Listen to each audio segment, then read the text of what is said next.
Hey guys, still on European soil, but this time in Turkey. The territory of Turkey has about 3% on European soil. And behind me is the cathedral of Hagia Sophia.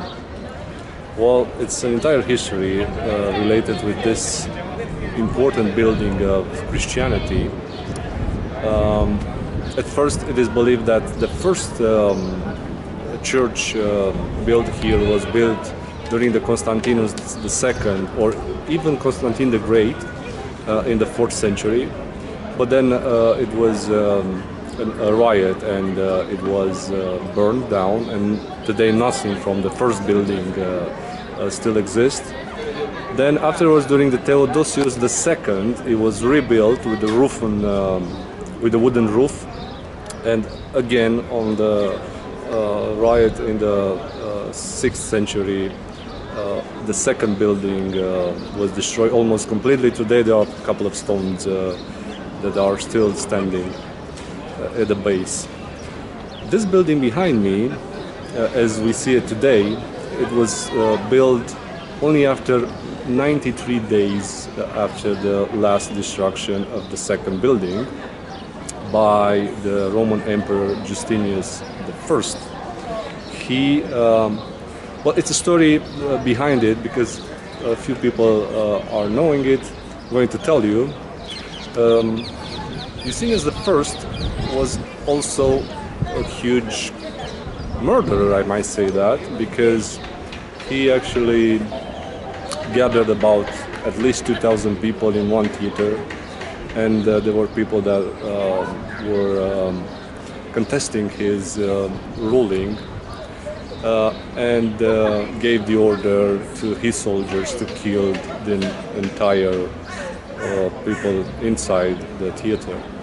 So in order not to be remembered as a murderer emperor, he decided to make a thing that was never seen. So he called two important mathematicians and architects. One is Isidore of Miletus, and the second one is Anthemius of Tralos. And these two guys built something that even today stands. The building started to be built in 532 after Christ, and in 537, less than 6 years, 5 years and 10 months and few days, they finished this huge construction, and it was something revolutionary for that time because all the churches were round. You can see the Pantheon in Rome, we have seen the Rotonda in Thessaloniki, and these guys made the first church which is round and square at the same time. It's almost square because in length it has about 82 meters and in width it has about 73 meters. And the height between the floor and the dome is about 55.6 meters. So if we are to put inside the Statue of Liberty given by the French to the Americans, you probably will be just a small distance to the top, from the Statue of Liberty to the dome. Well, in this form today, this building suffered lots of damages, but it has about 5 earthquakes and at least one fire. But it still stands. Even the engineers today are still wondering how it is possible. But the answer lies inside, and we're going to see how it looks inside. So we can see also minarets. They've been built by Ottoman sultans. But I have to say also a few things. So being built in the early 6th century until 1054, when it supposedly happened the Great Schism between West and East Church. It was so first it was a Christian cathedral. After this 1054, it was a Greek Orthodox cathedral. In 1204, when the Fourth Crusaders took the Constantinople and sacked the entire city, for 1204 until 1261, it was converted in a Latin church. After 1261, the Christians, the Orthodox, retook the city, and it became again a Greek Orthodox cathedral.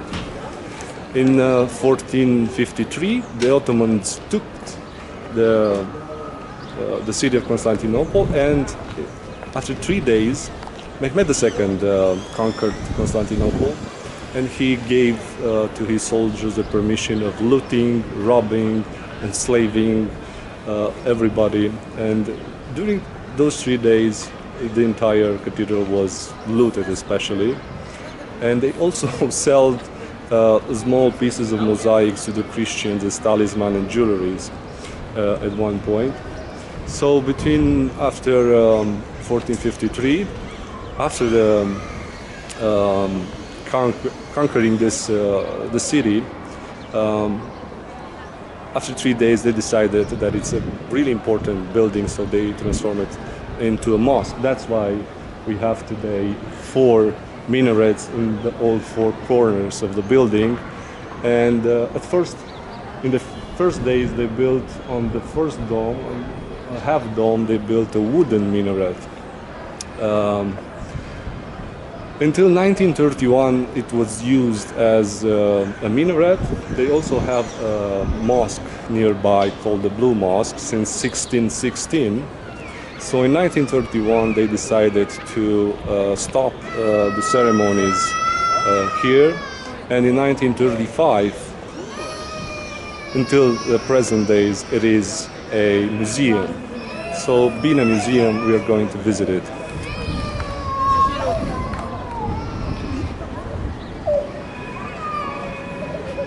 It is built by ashlar, by bricks. And one secret of this building is the fact that the mortar used between bricks is also made from smashed bricks.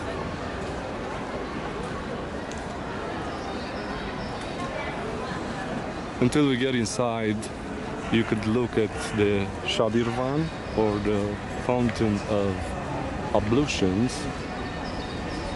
Every mosque has one of those, but this one is really beautiful, decorated.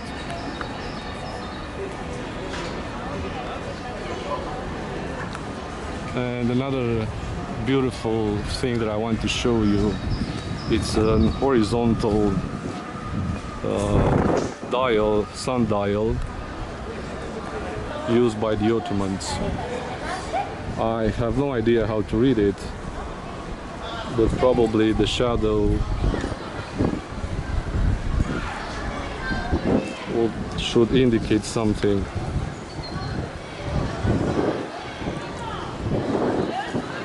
C'est la fontaine d'ablution, celle-ci.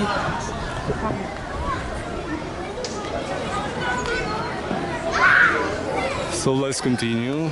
We're going to go to the entrance. Lots of people here. In 2015, the Republic of Turkey declared that it had 3.5 million visitors here. So let me take my hat off, because I believe that we are entering into a holy place.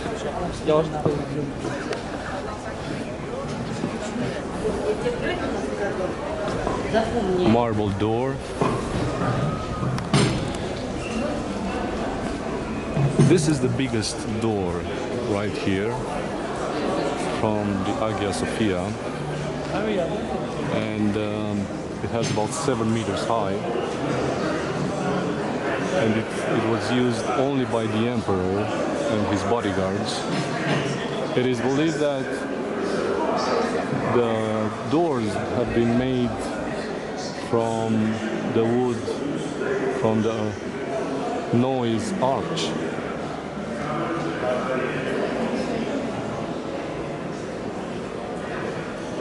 I'd like to go in this direction because here there is the tomb, the sarcophagus of Empress Irene. Empress Irene was also the one that reinstated the use of iconography, because at one point it was forbidden. So Irene can be translated as peace. So this is her sarcophagus. Well, where the Ottomans took the control of this church, they, as usual, destroyed all the iconography, and they also plastered the walls, which was a quite good thing because they protected the mosaics until the 20th century when they were rebuilt again. Well,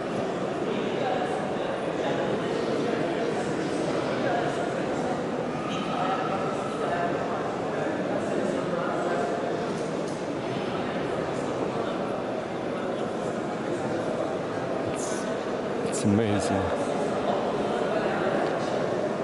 Marble, columns, everything was brought from all the Roman provinces that were, for example, this urn that was brought from today's Pergamon. It's about a few kilometers north of Izmir. It was taken by the Sultan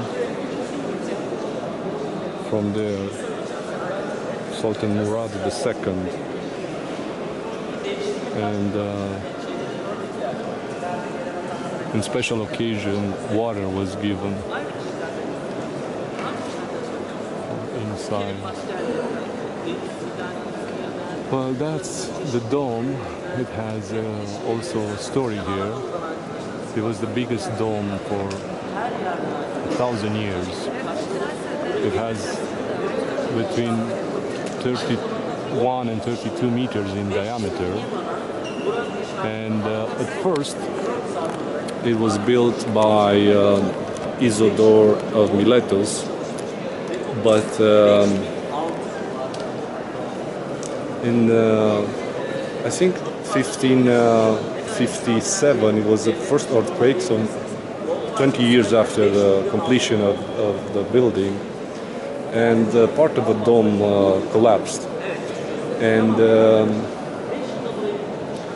the Emperor Justinian I gave the task to his nephew, another Isidore, and he made some modification of the dome. Once he elevated the dome with 6 meters, making the dome higher, and the weight of the dome could push on the vertical walls, and also added those 40 windows over there that gives a spectacular impression even today in those days. So massive work, impressive building.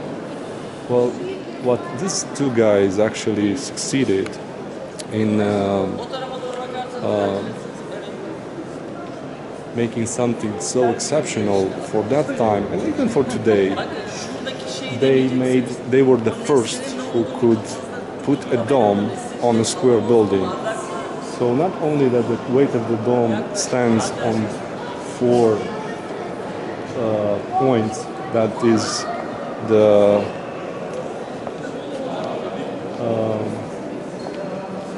vertical walls, but also they invented this part of architecture, this triangle over there for all corners. So the weight of the entire dome should be on all walls around it. It's something amazing.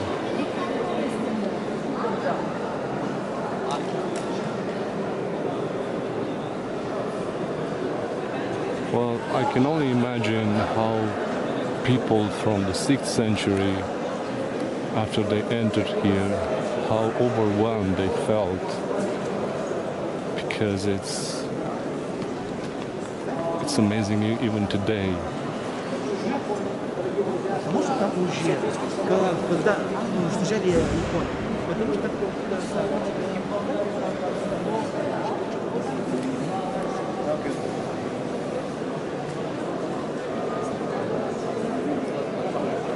This is the minbar, the place where the Muslim priest is teaching and it's praying. And this is the mihbar, the Muslim shrine. As you can see, it's not pointed, let's say, parallel with the length of the church. It's a bit on the north side, like this. It's not like this. That's because it's facing Mecca. And you can see on both sides some candlesticks, huge candlesticks. So those two candlesticks are brought from Hungary, from Budapest, when the Ottomans took that territory, and they brought it here.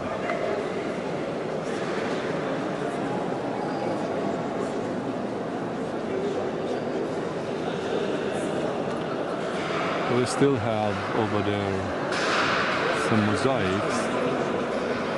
I'm not sure if those are preserved for the first time or they were remade, but probably, as it looks, it's been remade.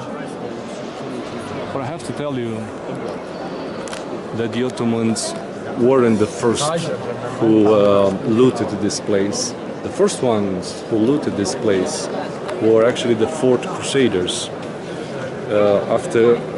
under Dandolo, the Venice lord. So they were the ones who looted this and vandalized this entire church. And when they actually conquered this area, it's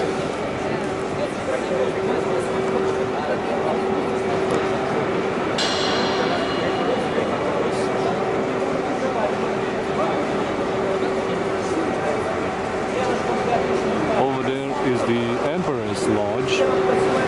Only the emperors have access over there, looking with her courtyards down to the ceremony, to the sermons. Today there are some supports of the Dawn here, and they are still working on it. Here it's also covered, it's the Sultan Lodge.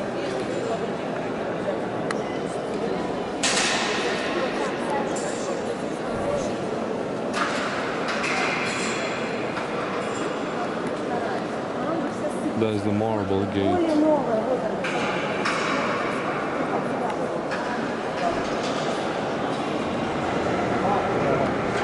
Let's walk around a bit, because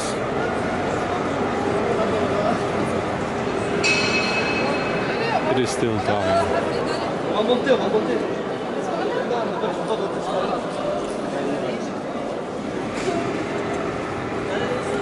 Coming back to this high and huge door, the Emperor's door, made from, or used to be made, because it is not the original wood now, from Noah's Arch. Anyway, the highest point of Turkey is on its east side, more than 5,000 meters altitude. Over there it is believed that Noah's Arch stopped when the flood subdued.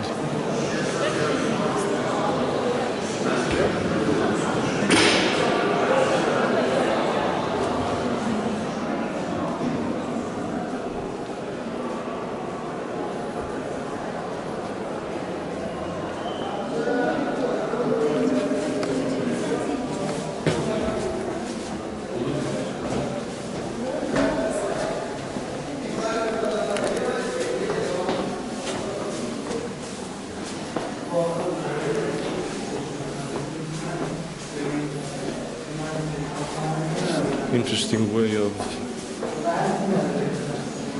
going up, no stairs.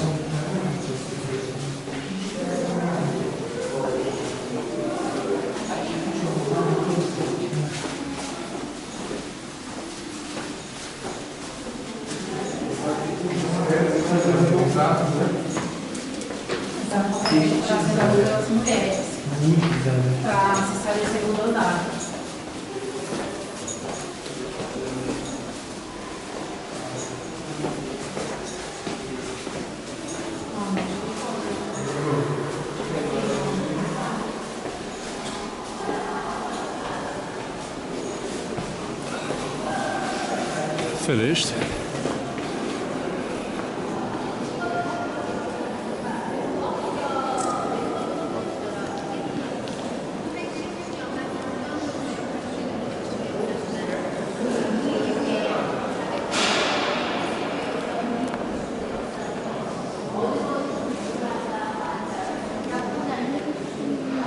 여러분 문이 깔려주면 거 맞지? 근데 1번 짝퉁이나 2번도 짝퉁이나 3번이 실제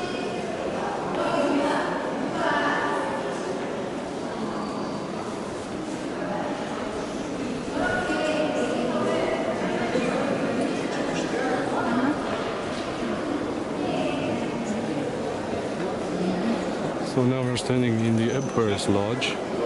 This is the stone where used to stay the throne of the emperors, watching and attending from up here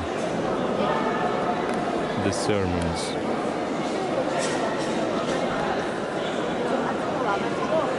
전체를 한번 밑에를 한번 내려다보세요. 여기가 한꺼번에 For 1,000 years it was the largest cathedral of the world until the Cathedral of Sevilla, Spain was finished in 1520.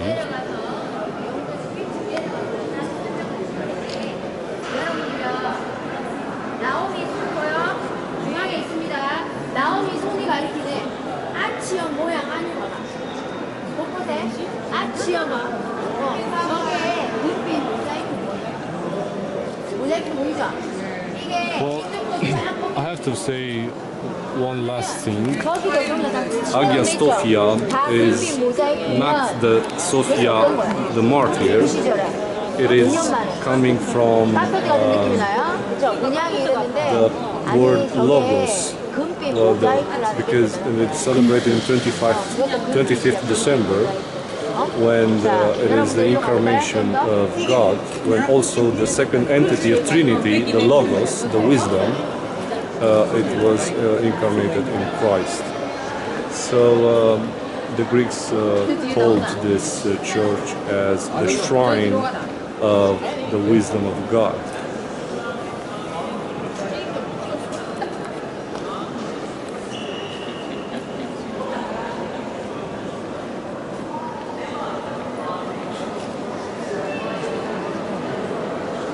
Amazing. See you next time.